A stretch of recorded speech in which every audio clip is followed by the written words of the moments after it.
My brother is in the garden. In the midst of a hurricane with a violent thunderstorm, my 4-year-old daughter pointed outside. I couldn't believe my ears. After all, my son had passed away in an accident 5 years ago. However, I knew my daughter had a mysterious power. Thinking it couldn't be, I glanced toward the garden, and there stood my son, who was supposed to be in heaven. After that, a terrifying truth was spoken from his mouth. Shaking with rage, I vowed firmly, I'll make them pay for this. I am Hannah. Born in New York, I lost my parents when I was very young. I spent my days moving from one relative's house to another.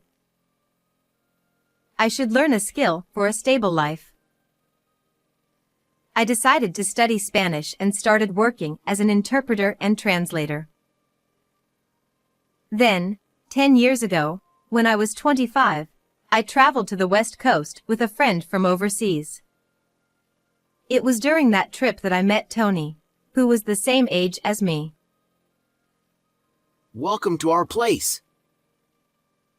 He was the heir of the hotel where we stayed, and he was running it with his mother. Tony, apparently smitten by my fluent Spanish, pursued me relentlessly. My father passed away a long time ago, and it's just me and my mother running the hotel. It would be great if you could become part of our family. Yes, I would love that. Let's make this work together. Overjoyed at the thought of having the family I had always dreamed of, I decided to marry him. And so, I moved to the West Coast to live with my husband and my mother-in-law, Carol, helping them run the hotel. A year after we got married, our son Kevin was born. He had long eyelashes and cried so energetically. Hannah, you gave birth to a boy. You've done so well. Now we won't have to worry about an heir. It seemed both of them had hoped to pass down the family hotel, small yet rich in history, to a son. I never cared about the gender, but I'm happy they're so thrilled about the baby's birth. As I smiled, Tony and my mother-in-law were taking turns holding the baby as if competing for him. Then, when Kevin turned 4, something happened. We've decided to build another hotel on a small island, 3 hours away by car and boat. Suddenly, Carol excitedly announced her plan to expand the business and build a resort hotel on a remote island. Why in such an inconvenient place? But surely, she has a reason. While puzzled by the choice of location, I decided to support her in this new business venture. Little did I know that this new hotel, which would come to be known as the Annex, would drastically change the lives of Kevin and me. The Annex Hotel didn't make any profit after it opened and became deeply in debt. At first, guests came not only from within the US but also from South America, eager to experience the charming town. However, the staff only spoke English. As a result, the tourists who stayed for extended periods gradually stopped coming. Even guests from around the West Coast visited, but since the island lacked tourist attractions, most of them only stopped by without staying overnight. Hannah, you can speak Spanish, right? Become the landlady of the Annex. Frustrated with the hotel's lack of popularity, Carol summoned me to the office of the main hotel and gave me this order with a serious expression. Me? Are you sure you want me to? Hannah, you're really good at Spanish. Please, we're family, right? Standing next to my mother-in-law, Tony rubbed his hands together and bowed to me. It'll only be for a short while, just until the business stabilizes. After that, you can come back to the main hotel and take it easy. This is when family has to come together and unite. Her sharp voice in the word family stirred something deep in me, having grown up without one. If my language skills can be of use, I'll give it my all. That was the decision I made, but little did I know, it was the gateway to a living nightmare. Every day, I traveled 3 hours each way to the remote island, starting early in the morning. Good morning. The weather's nice today. Do you have any fish you recommend for tonight's hotel dinner? I valued my relationships with the islanders, focusing on local consumption and using local ingredients in the hotel.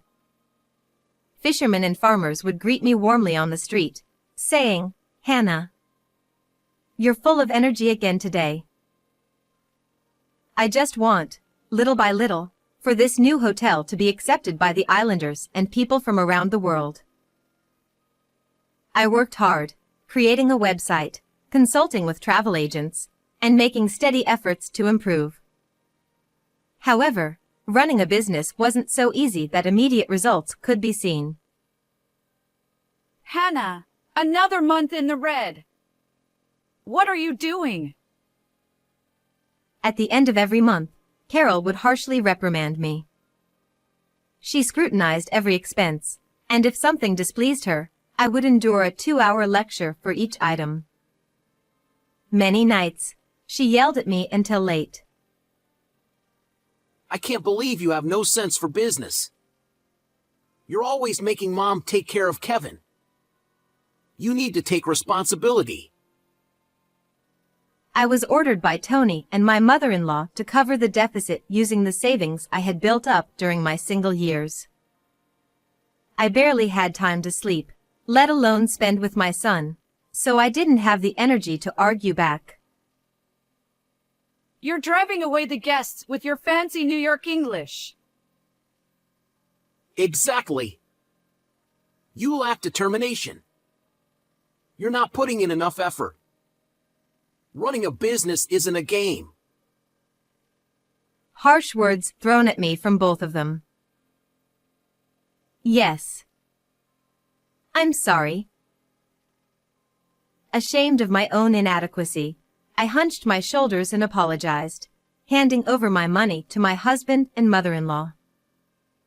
The savings I had accumulated as a single woman were disappearing rapidly.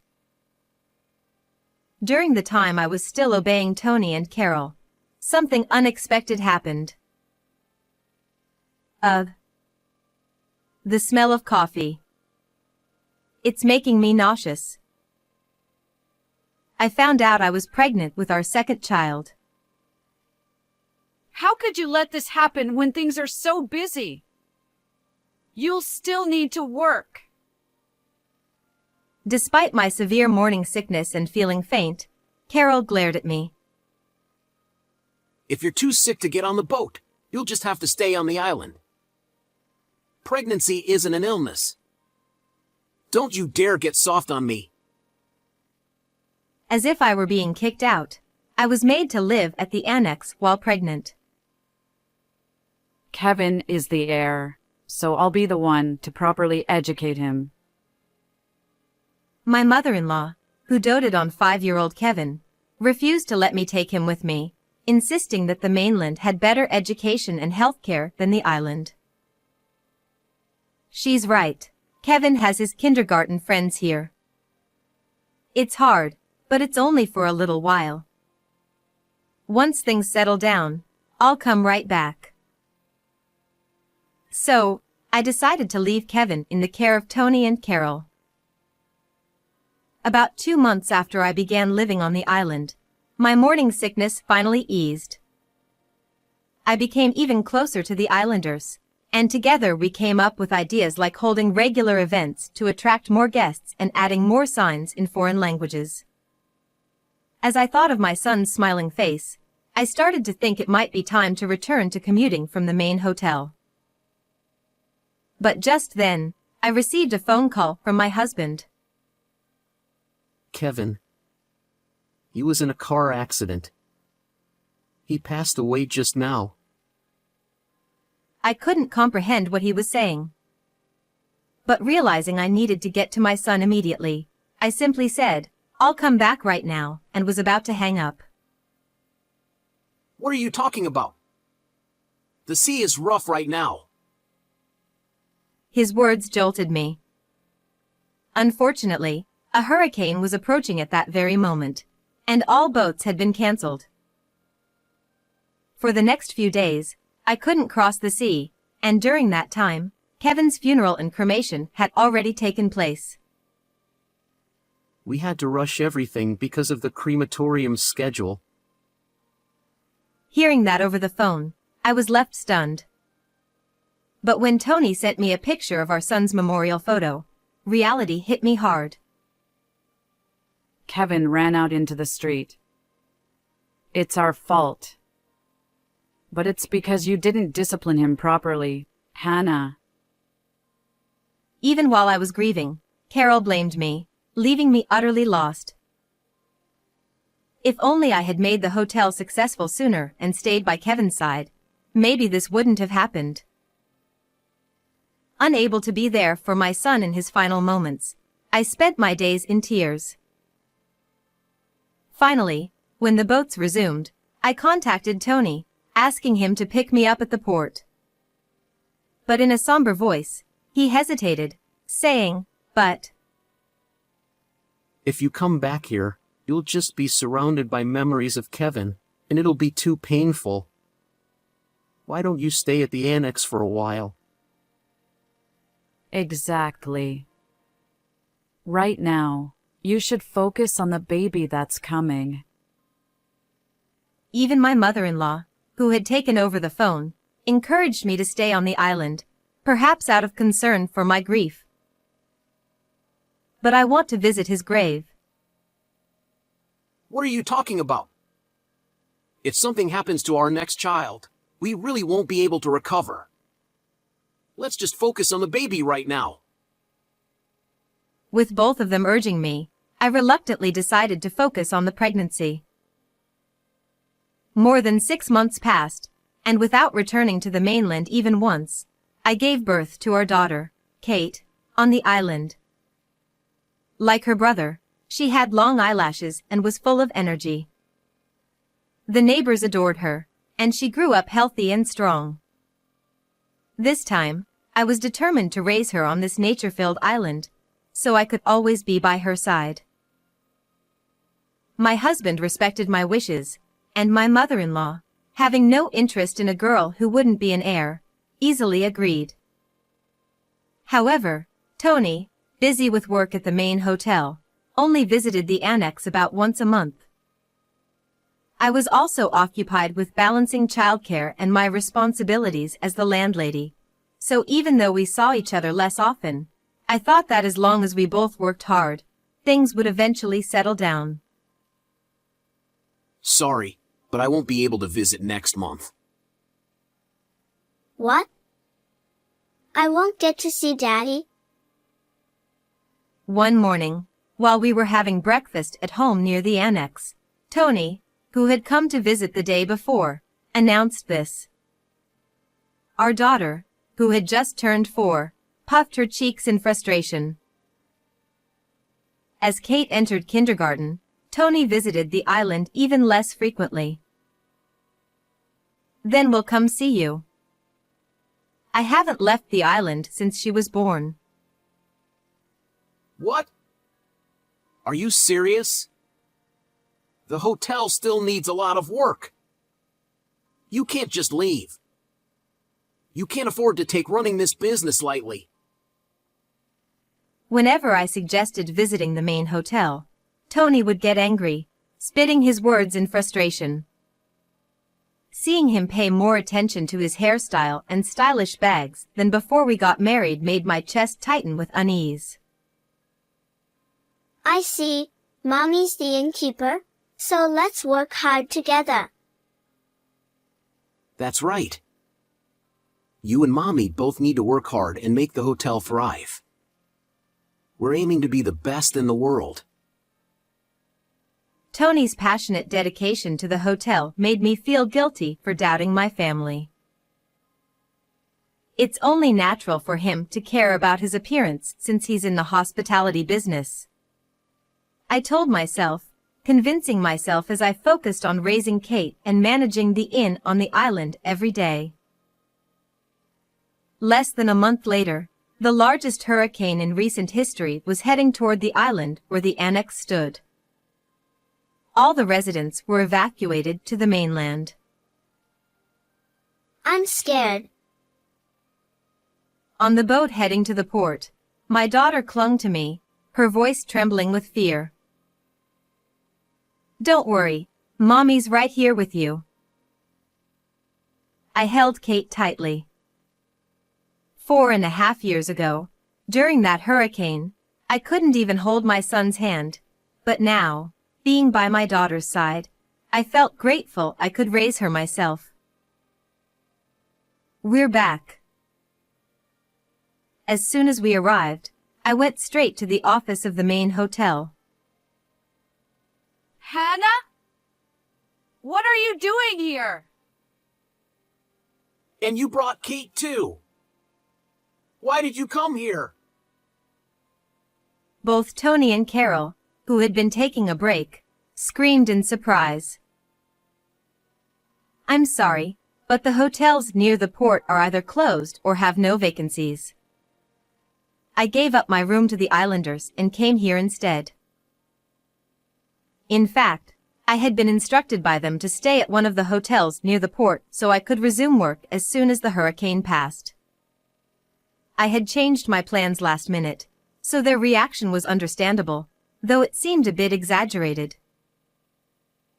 However, the familiar atmosphere of the main hotel brought back nostalgia, and I felt as if my son was nearby. The odd feeling quickly faded. Kate, on the other hand, was fascinated by the mainland hotel, looking around curiously for the first time. Tony quickly stepped in front of her, blocking her view. Coming all the way here during a hurricane is dangerous. You must be exhausted. There's a nap room available, so rest there. We've got guests here. And don't come out until we come to get you. In a fluster, they hurriedly ushered me and Kate into the room. Huh? Normally, they'd tell me to get to work. Their behavior puzzled me, but I decided to take the opportunity to unpack and relax. My brother is here. Suddenly, Kate, as if possessed, ran toward the window. She pressed her face against the glass and pointed to the garden. She had only ever seen her brother's face in photos. Sweetie, like I've told you before, your brother passed away in an accident. No. He's really here. She interrupted me, her eyes wide with excitement, urging me to go into the garden. Could this be one of those moments? Kate had a mysterious gift for finding lost children. At large events like autumn festivals, when kids would wander off, Kate always seemed to find them quickly. The islanders would praise her, calling her Detective Kate or the child-finding master, which always made her beam with pride, often asking me to pat her head. Could there be a guest's child lost in the garden? It's dangerous with the hurricane coming. I quickly stopped unpacking and took her to the garden. What I saw there shocked me beyond belief. A boy with brown hair blowing in the strong wind stood there, looking strikingly like my son. Kevin. Kevin, is that you? It felt like a dream, but there was no mistaking it. His long eyelashes, the shape of his nose that resembled mine, the mole on his cheek. He had grown taller over the past 4.5 years, and at 9 years old, his age and appearance confirmed he was my son. I ran toward him. He stared at me and whispered, "Mom? How is this possible?" What's going on? As I hugged him tightly, crying uncontrollably, Kevin also began to cry. Kate toddled up behind us, gently patting our backs. With the wind picking up, I led Kevin to a sheltered spot in the garden to hear his story. What he told me was nothing short of horrifying. What? How could this be? Fury boiled inside me as I listened, and in that moment, I swore I would take revenge. From that point on, I moved with a sense of urgency I didn't know I possessed, preparing for my revenge. I made Kate and Kevin promise to keep quiet about finding him. I'll rescue you, I promise. Just hang in there a little longer. Both children nodded firmly at my words. I reached out to contacts, setting everything into motion. 2 weeks after reuniting with my son, the hurricane's impact turned out to be less severe than expected, and we were able to hold the scheduled 5th anniversary celebration for the Annex Hotel. All the preparations I made for this day. The large banquet hall was lined with tables and chairs, all ready for the guests. Dressed in a simple gown, I prepared to welcome everyone. For the celebration, I had invited the entire island community who had always supported us.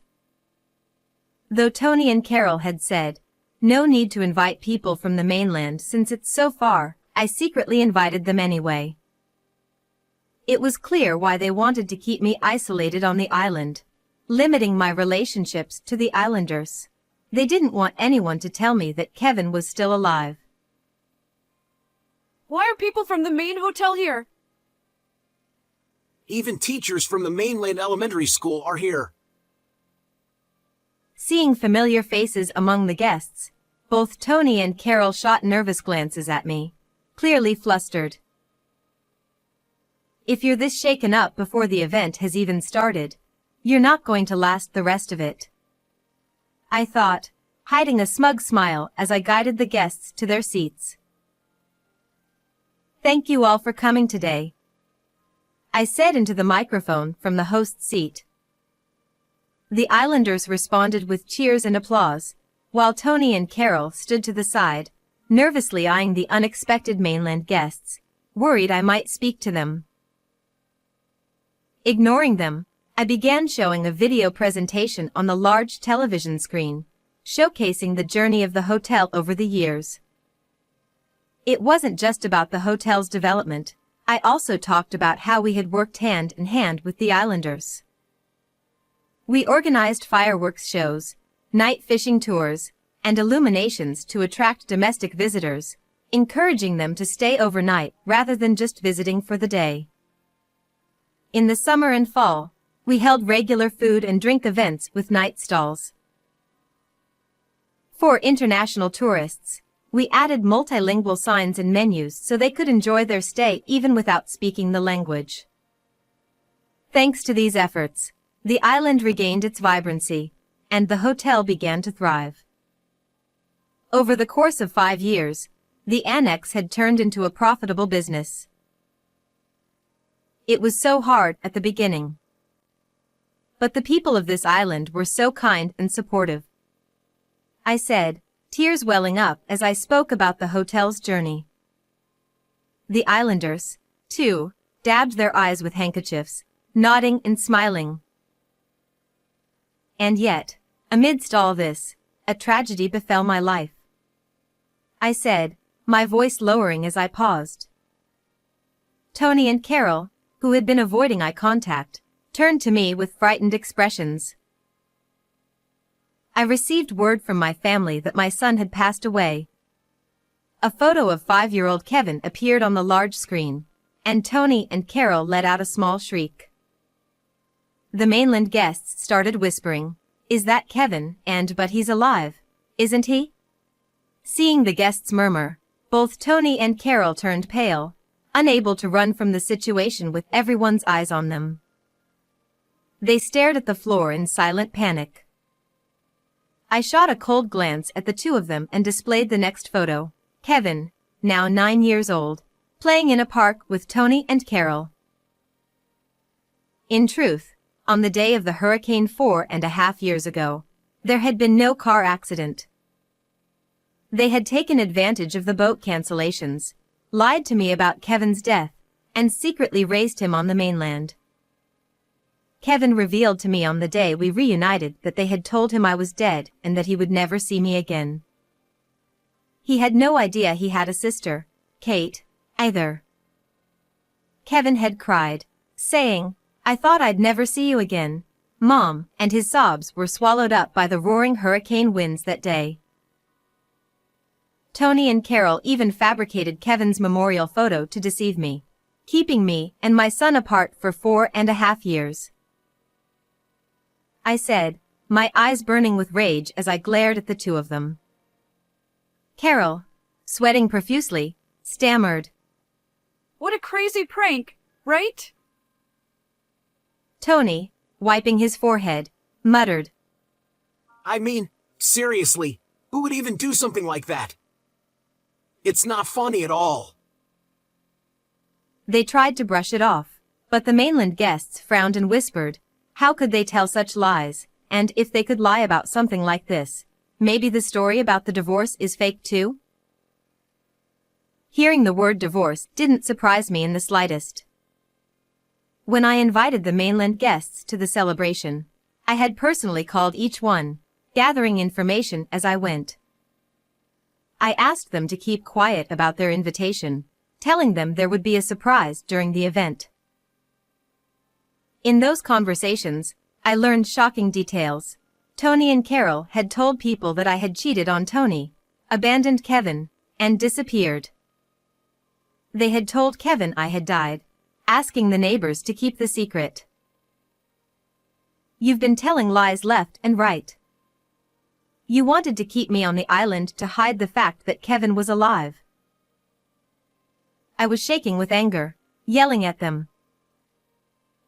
On that hurricane day, when Tony and Carol had insisted I stay in the nap room, they were trying to prevent the neighbors from seeing me, someone who was supposed to be missing. Tony and Carol, realizing their web of lies had unraveled, could only scratch their heads in desperation, realizing how deeply they were exposed. However, I did not ease up on my attack.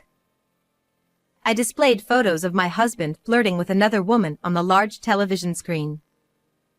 This time, not only the mainland guests but also the islanders raised their voices in surprise, exclaiming, "That's the daughter of the wealthy Smith family, and so it was Tony who was cheating." Hey! What do you think you're doing? My husband yelled, his face flushed with anger. When he tried to lunge at me, I easily dodged, and he fell flat on his face from the momentum. Since the day I found my son, I had been tailing Tony for the 2 weeks leading up to the celebration, taking those photos. When I told the islanders, I have something I absolutely need to do, they didn't ask any questions and helped me with running the inn and taking care of my daughter. What do you think you're doing? That's my line. You're married, and yet you're deceiving a single woman. Unbelievable. Without missing a beat, I played a recording I had secretly made using a bug I planted in the office Tony and Carol used for their breaks. Hannah's pretty much useless now. I heard my husband say with a laugh. Carol chuckled and added, Her parents' inheritance and the savings she accumulated out of fear of being alone have finally run dry. Then Tony complained, Our marriage was just to get her to pay for part of the new resort's construction. She's pretty much useless now. To that, Carol responded immediately, We'll keep Hannah on the island as a lackey until we find someone new. It was clear Tony had only married me for my money. And then Carol, her voice practically giddy, said, Next up is the Smith family's fortune. That family is loaded. Tony cheerfully replied. I've been dating her for about 4 years now, and at 28, she's ready to settle down. She's all in for marriage. Carol then suggested. Until we have an heir, we can just let the rich girl take care of the kid. To which Tony coldly responded. Once I have an heir with the new woman, Kevin can conveniently disappear in a real traffic accident. The murmurs among the guests grew louder as they listened to the recording.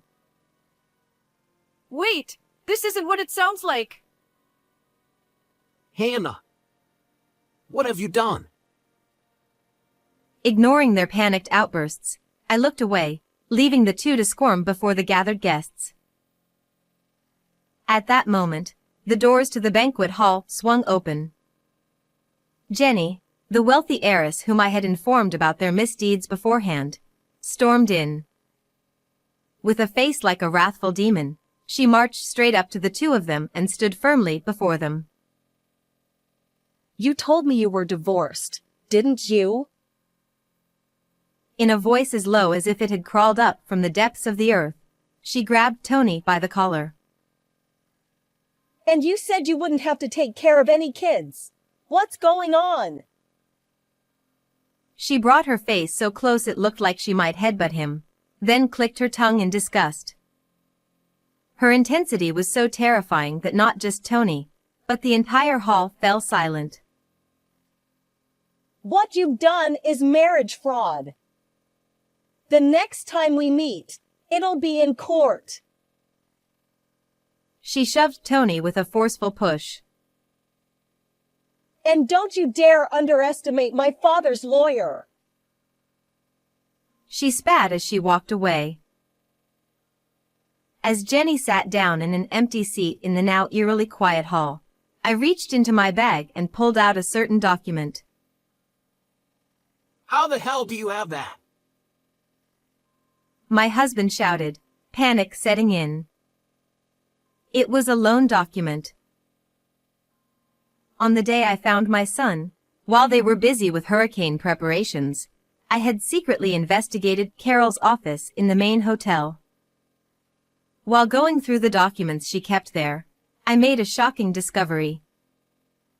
Before Tony and I got married, they had already failed once at building a new hotel.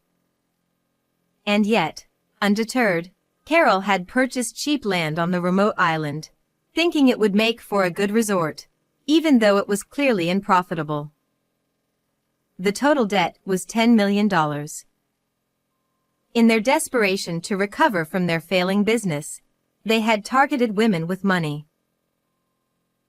You've constantly accused me of not having enough determination, not working hard enough, and not being capable of running the business. But the ones who are truly incompetent are you too. I held the $10 million loan document high for all the guests to see. Oh, no! Stop it! Their faces turned bright red as they tried to snatch the document from me, hurriedly folding it up and stuffing it into Tony's pocket. But before they could breathe a sigh of relief, I thrust another document in front of them, a life insurance policy. I found this life insurance policy under my name in Carol's office, but I don't remember signing up for it. I tilted my head in mock confusion, watching their faces grow tense. They had been plotting to use my death to pay off their debts. The guests, horrified by their string of misdeeds, whispered, "We can't associate with people like them anymore.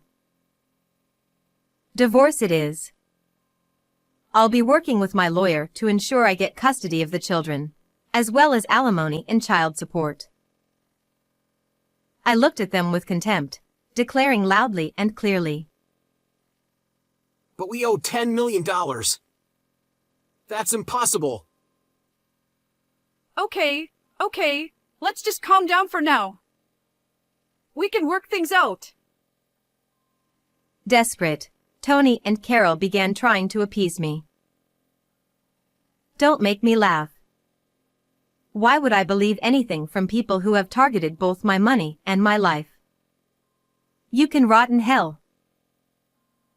I yelled at them with such fury that, unable to contain themselves any longer, the islanders rose to their feet. Never show your face in front of Hannah again. Get off this island, you heartless monsters! They shouted, gathering around me to protect me. Surrounded by the enraged islanders, Tony and Carol shrank in fear, too terrified to speak. Thank you all. So much, I said through tears, overwhelmed with gratitude for the islanders' support. Soon after, the lawyers Jenny and I had called arrived, and the two were dragged off to another room to discuss the divorce and alimony. It was thrilling to see them leave dejectedly, as the guests and I bid them farewell with applause. After that, my divorce from Tony was finalized, and my son, who had been separated from me for so long, safely returned to my side. Not only did Tony make an enemy of me, but also of a wealthy family, and he will undoubtedly be crushed in court by the lawyers. He's left with millions in debt, along with $100,000 in alimony and $200,000 in child support, $300,000 in total. His reputation has hit rock bottom, the hotel is up for sale, and he's no longer capable of managing anything. No doubt he'll live a miserable life, constantly chased by debt collectors, barely scraping by. By the way, Jenny's father personally thanked me, saying, "Thank you for exposing their wrongdoing before my daughter could marry him." And he did something incredible. Recognizing my initiative and management skills, he bought the island hotel that had been put up for sale. He made me the manager of the hotel. He also pledged support for the entire island, and now I'm busy every day with revitalizing the town. My son and daughter, who now live with me at the hotel, help out a lot and have become the face of the hotel, not just as a brother and sister, but as our star duo. We're enjoying life together as a family. One day, I hope you'll come visit our hotel, too. How did you like today's story? Don't forget to subscribe to the channel. I'll see you in the next video.